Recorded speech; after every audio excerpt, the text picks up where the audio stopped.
You're lying on your couch on a Sunday afternoon. Outside, the light is soft and golden. The world is quiet. Your body is exhausted, muscles heavy, mind foggy from the week that just ended. You've earned this moment. You know you have. And yet, even as you sink into the cushions, something tightens in your chest. A whisper starts in the back of your mind. You're wasting time. You should be doing something. Anything. The guilt creeps in like a shadow, turning what should be rest into another kind of work. The work of justifying your right to be still. If this feels familiar, you're not alone. About 65 to 70% of adults report feeling guilty when they take time off or rest. This isn't laziness.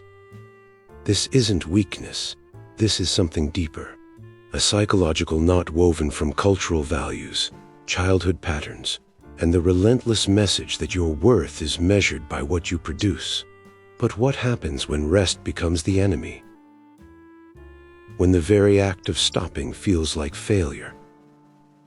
Let's talk about the psychology of people who feel guilty for resting, and why breaking free from this cycle might be the most productive thing you ever do. Imagine Sarah.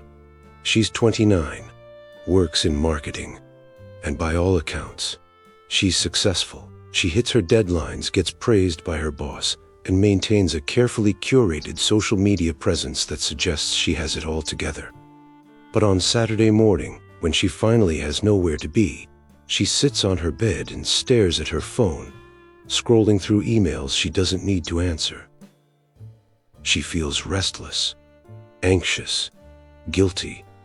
Later, she'll try to watch a movie, but her mind won't settle. I could be working on that side project. I could be at the gym. I could be learning something new.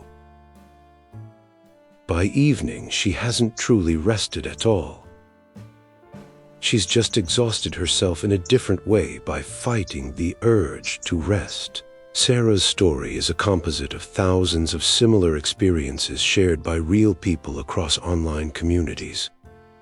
A teacher confesses they feel guilty not grading papers over winter break. An entrepreneur admits they can't enjoy a vacation without checking Slack every hour. A student describes the crushing anxiety of taking even a single day off from studying. These aren't isolated cases. They're symptoms of something systemic. In 2025, nearly 72% of U.S. employees reported experiencing moderate to very high stress at work, a 6-year high. More than half of the American workforce, 55%, is currently experiencing burnout. And perhaps most tellingly, 43% of adults say they feel more anxious than they did the previous year. We're living in an era where anxiety is rising, rest is shrinking, and the guilt that bridges the two is becoming our default emotional state. So what exactly happens in your mind and body when you try to rest but feel guilty instead? The answer is more complex than you might think. You experience a mixed autonomic response. Research into the psychophysiology of guilt reveals that guilt creates a unique pattern in your nervous system, a simultaneous activation of both your sympathetic nervous system and your parasympathetic nervous system. And in other words, when you feel guilty for resting, your body is literally at war with itself. One part is trying to relax, the other is sounding alarms.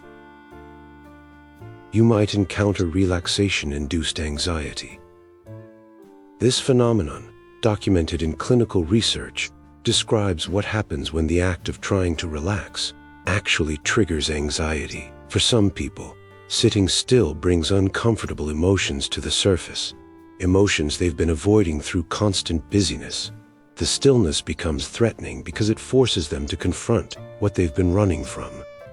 You feel a moral failure. This is where the guilt becomes particularly insidious. For many, rest doesn't just feel uncomfortable, it feels wrong. It feels like a violation of some invisible code that says you must always be doing, always be achieving, always be proving your worth. This moral dimension transforms rest from a neutral activity into something that requires justification, apology, or concealment.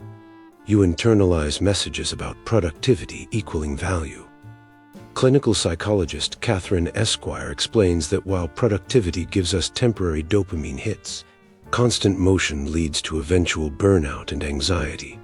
Yet we've been conditioned to chase those hits, to equate our self-worth with our output, and to view any deviation from this pattern as a personal failing. To understand why so many of us carry this guilt, we need to look backward, both into history and into our own childhoods.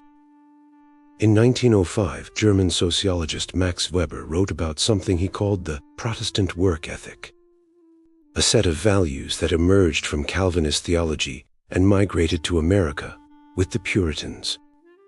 This worldview tied hard work to moral virtue and idleness to sin.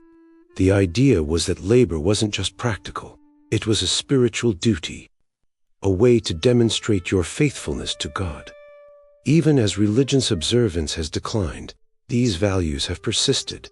They've been secularized, absorbed into capitalist logic, and transformed into what we now call hustle culture. Today we may not invoke God, but we still moralize productivity. We still pathologize rest. We still carry the psychological residue of a centuries-old belief system that tells us stillness is suspicious and busyness is holy. This isn't just historical trivia. It's the water we swim in. It shapes career coaching, educational systems, wellness discourse, and even how we talk to ourselves. We've been taught to behave like miniature enterprises, cultivating our personal brand, investing in human capital, maximizing returns from each hour. Rest, in this framework, isn't rejuvenating. It's inefficient. But the roots go deeper than culture. They go into the soil of our earliest experiences. Research and clinical observation reveals 6 childhood habits that often create adults who feel guilty for resting. Experiencing guilt or shame about not doing enough. Even on productive days, you felt you should have done more. Your internal standards were impossibly high, and nothing you achieved ever felt like enough. Being praised primarily for achievements, your worth was reflected back to you through grades, awards, and accomplishments rather than through unconditional love and acceptance. Growing up with anxiety or depression, chronic mental health struggles in childhood often led to isolation, as most of your time was dedicated to work rather than relationships. This created a paradox. You worked to prove your worth, but the constant productivity damaged your mental health and social bonds. Seeing rest as transactional, you learned to choose activities based on external validation or measurable gains rather than intrinsic enjoyment. Rest had to be earned or productive, never simply allowed. Learning to tie identity to output. You absorbed the message that who you are is what you do. Stopping meant disappearing, watching self-care get put aside. The adults around you neglected their own well-being, modeling a toxic pattern of always being on and never prioritizing rest. Studies show that unhealthy perfectionists, those who perceive a constant gap between their ideal standards and actual performance, experience heightened shame and guilt compared to non-perfectionists. They live in a state of perpetual dissatisfaction, where rest feels like surrendering to inadequacy. What happens when you can't rest without guilt? When busyness becomes your baseline and stillness feels like failure? The consequences ripple outward in ways that are both immediate and long-term. Burnout becomes normalized. In hustle culture, pushing through exhaustion is celebrated. Employees work while sick or mentally drained, and taking time off is met with subtle disapproval. Vacation guilt becomes standard. The pressure to stay always on blurs the line between work and life, until there is no line at all. Mental health deteriorates. Chronic guilt about resting contributes to emotional distress, which compounds existing anxiety and depression. The relationship becomes cyclical. You feel mentally exhausted and need rest. But resting triggers guilt, which creates more stress, which deepens the exhaustion. Marriage and family therapist Leanne Avila notes that many people believe they're supposed to function like machines, going all the time. But this belief is a lie. Physical health suffers. Burnout isn't just psychological. It manifests as chronic fatigue, weakened immune function, sleep disturbances, and increased risk of cardiovascular disease. The body, ignored in the pursuit of productivity, eventually breaks down. Relationships erode. Research on workplace loneliness shows that when most of your time is dedicated to work instead of meaningful relationships, you experience emotional exhaustion and reduced engagement. Ironically, the constant productivity aimed at proving worth actually damages the social bonds that give life meaning. Efficiency and creativity decline, contrary to the logic of hustle culture. Overwork doesn't lead to better performance. It leads to diminishing returns. A rested brain is sharper, more innovative, more capable. A burnt-out brain is sluggish, error-prone, and reactive. As one person on Reddit observed after finally allowing themselves to rest, "I was genuinely relaxed and creative. I painted for an hour and wrote a short story. Rest didn't make me lazy. It made me more alive." If you've carried this guilt for years, if rest has always felt like something to apologize for, how do you begin to change? The path forward isn't about willpower. It's about rewriting the internal scripts that have been running in the background of your mind, often without your conscious awareness. Recognize that rest is not a reward, it's a right. You don't have to earn the right to be still. You don't have to justify it with prior achievements or future productivity. Clinical psychologist Dr. Lida Cavey emphasizes that giving your body the break it needs is not selfish, it's self-care. You can't show up fully for others when you're running on empty. Understand that doing nothing is doing something. Rest is not the absence of value. It's the restoration of capacity. Your brain consolidates memories during rest. Your body repairs tissue. Your nervous system recalibrates. These processes are as essential as any task on your to-do list. Practice self-compassion. Dr. Kristen Neff's research identifies 3 components of self-compassion: self-kindness, common humanity, and mindfulness. Self-kindness means treating yourself with the same gentleness you'd offer a friend. Common humanity means recognizing that imperfection and struggle are universal, not personal failings. Mindfulness means observing your emotions without letting them define you. When guilt arises during rest, notice it, name it, then remind yourself, "I am allowed to be here. I am enough as I am." Set boundaries around work. Define specific work hours for yourself. Resist the urge to check emails during off hours. Turn off notifications. Create physical and temporal spaces where productivity is not the goal. These boundaries aren't about being less committed. They're about being sustainable. Reframe rest as an investment, not a loss. Burnout erases far more productivity than breaks ever could. A day of true rest can restore weeks of creative energy. A weekend without guilt can prevent months of mental health struggles.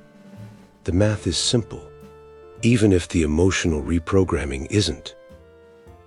Challenge the cultural narrative. You live in a society that profits from your exhaustion. Every time you feel guilty for resting, ask yourself, who benefits from this guilt? It's rarely you.